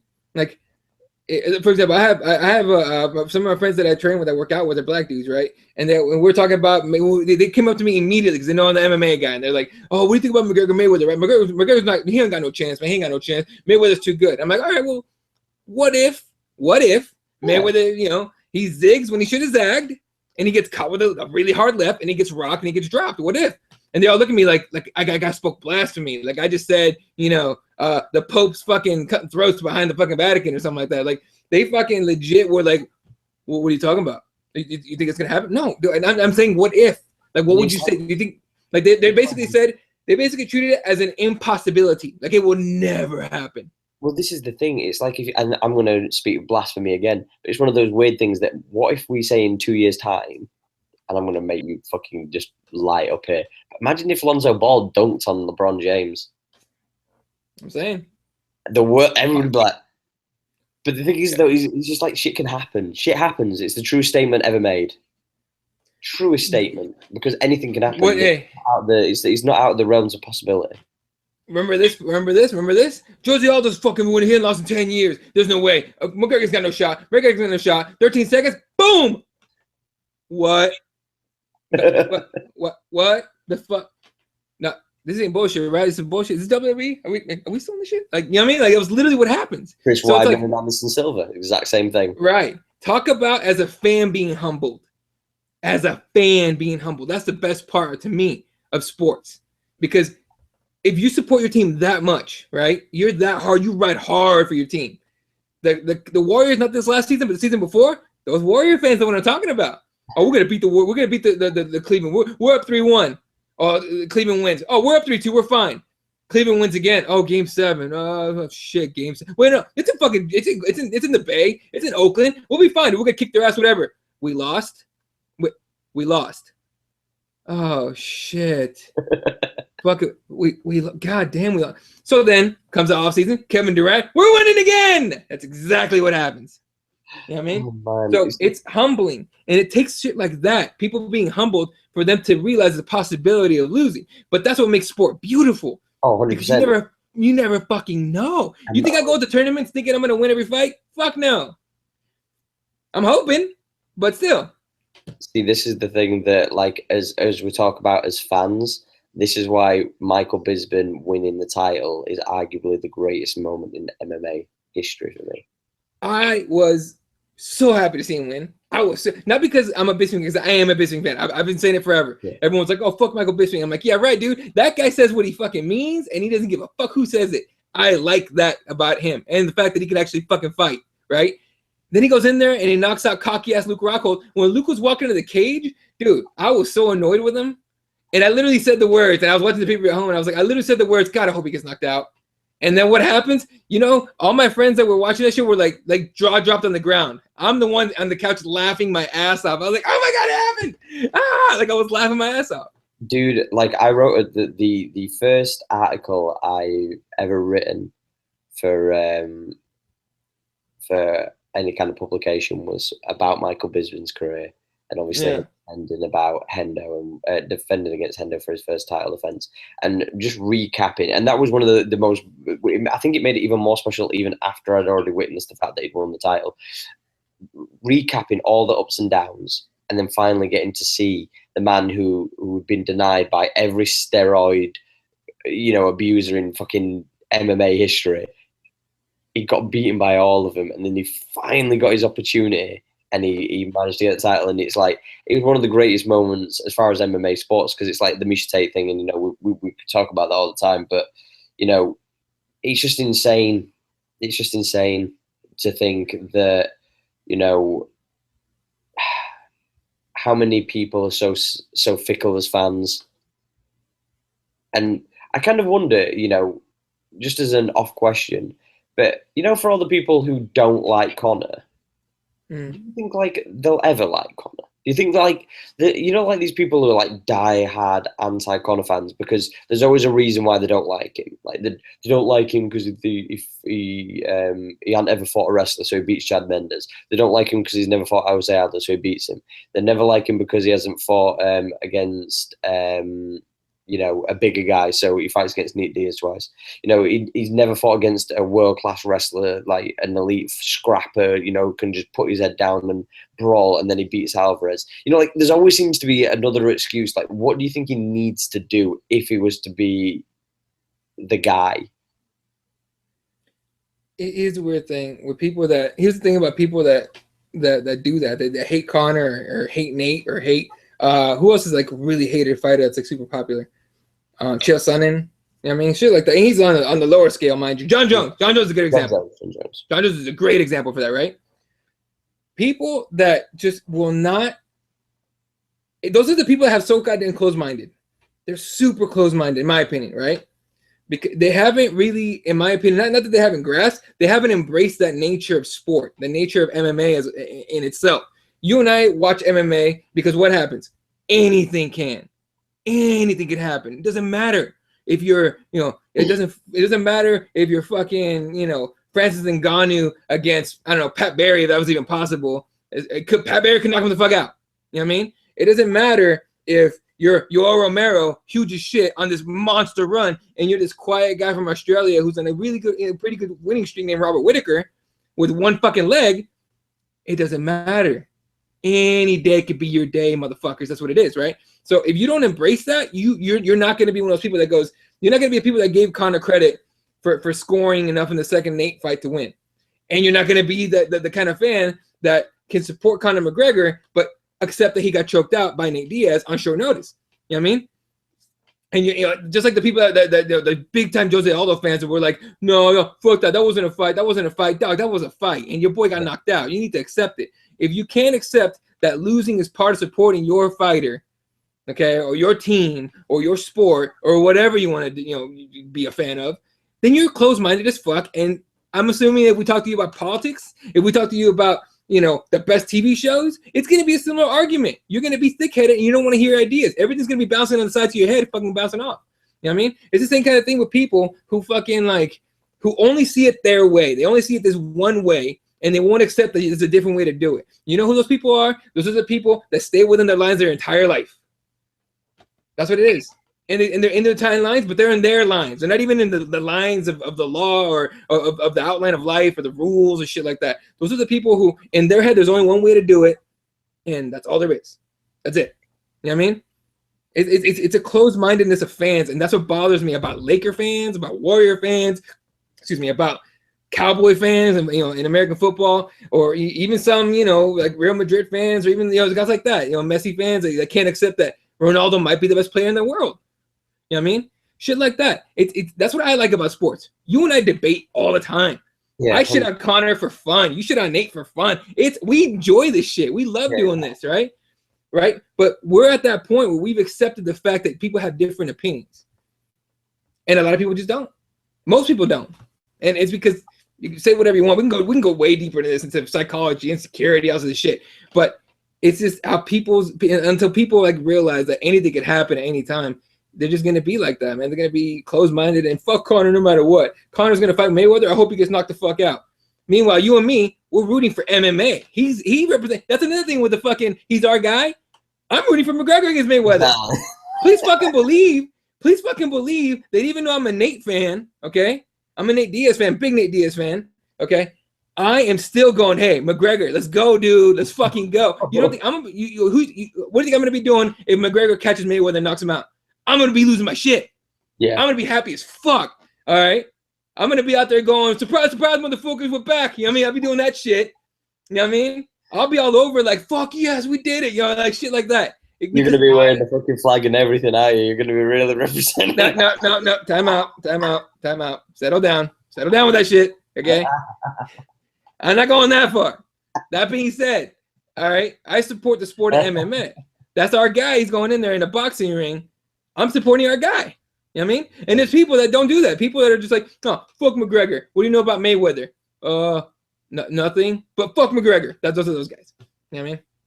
No, it's what it is, man. I think you're right, 100%. On that note, ladies and gentlemen, we're going to wrap this up real quick because he's going to have to fly out because he's going to be heading to Hawaii. I got to go train, homie. I got to go train, and I got to go pack, and then I'm going to get the fuck out of here in a couple of days.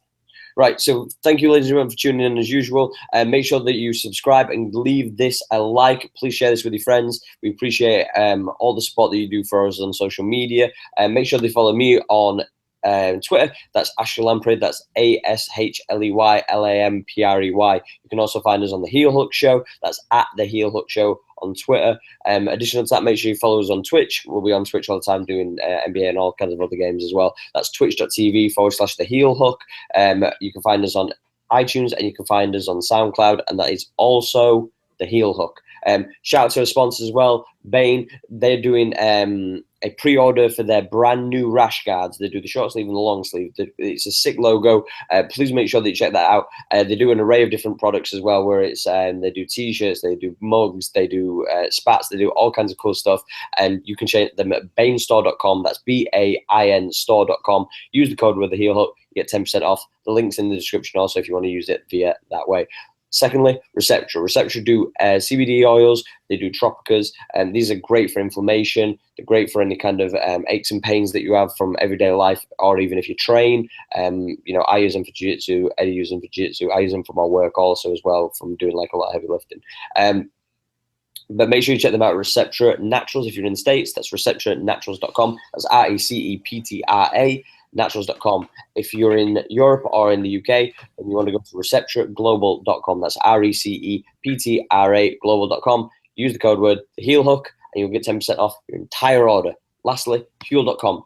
Huel do Nutri-Complete shakes and bars, not meal replacements, but you can use them to put you on until you can get a decent meal down. You do them in an array of different flavors: strawberry and cream, toffee, chocolate, vanilla, all kinds of good stuff. The bars I can't recommend enough. They put me on for hours. I don't have to have breakfast. I don't feel heavy, pogged, any of that stuff. It's beautiful at Huel.com. That's HUEL.com.